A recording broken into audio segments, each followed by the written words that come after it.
Hey, welcome back, officiant and beyond members, all other officiant lovers and friends, buddies, pals, welcome. Okay, I hope everyone is having a fantastic week.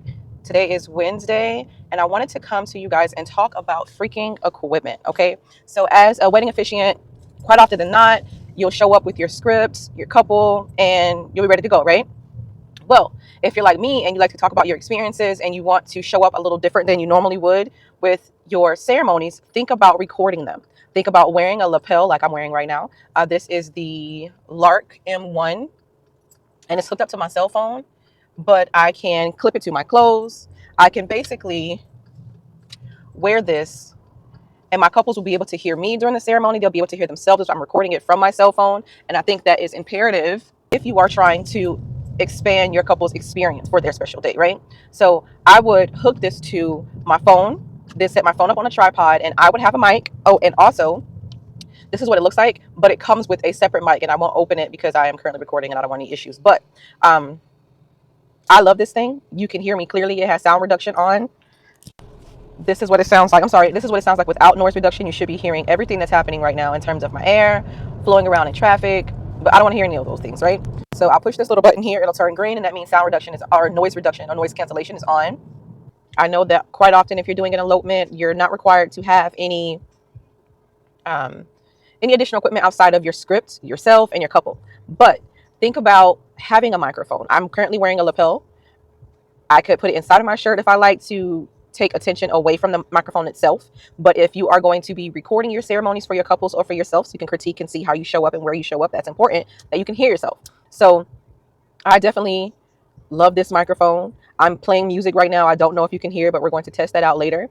But it is important that you hear yourself and couples hear you during the ceremony. If you're recording, you want to think about that as well, because quite often than not, whatever you're recording, if you're attempting to project your voice and you're soft spoken, they won't be able to hear you. It's also important to remember that recording for couples, if they want to hear their special day and you're catching everything in the background, they won't be as happy with the footage that you've captured. So for me, I have offered this as a free service in my business to couples who wanted the chance to capture their special day. I offered that to them as a part of my service, allowed myself to stretch my skills so that way I can serve more couples. Most couples do want to have pictures from their special day, but if they have a video that allows them to have or to see themselves. So what this allows you to do is to record every experience that you're having, and your couple will have a better experience from hearing you. So think about that. I also use this when I am recording for my podcast, or which I only post to my Patreon. So if you are not following my Patreon, you are missing out on all my updates. Shame on you. But luckily for you, I'll include it somewhere shortly. But this is what I use. And if you're going to record your ceremonies, I highly recommend you get a microphone where you can be heard. I also have a phone cage. So if I am recording, then someone is either holding my phone or my phone is stabilized. Think about getting yourself one. It comes with this nice little case, Holland.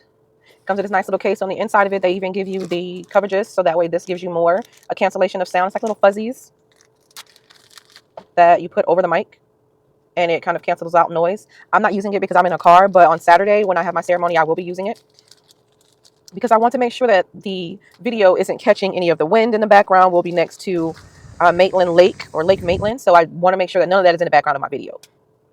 But think about it. Think about what type of services you want to offer to your couples.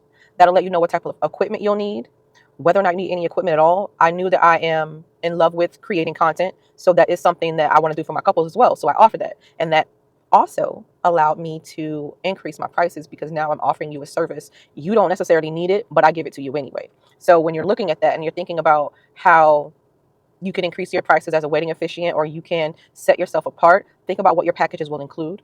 Think about how that represents your personality as a person. I already do my own content, and I'm going to record it anyway. So now I just I record it, I edit it, and then I send it to my couple, and it's included in that price. So that way they're thinking about, well, this officiant would just come out, do a script, and then go home. This officiant, me, her, she, is going to come out, perform your ceremony, record your ceremony, take any pictures if need be, and offer it to you for free, and include it with a smile. So when you're thinking about your wedding officiating business? How do you want to show up? What do you want to do? How do you want your couples to remember you when it's all said and done? If you have any questions, if you need any assistance, any advice, you know exactly where to find me. Your support system is here. You just have to reach out.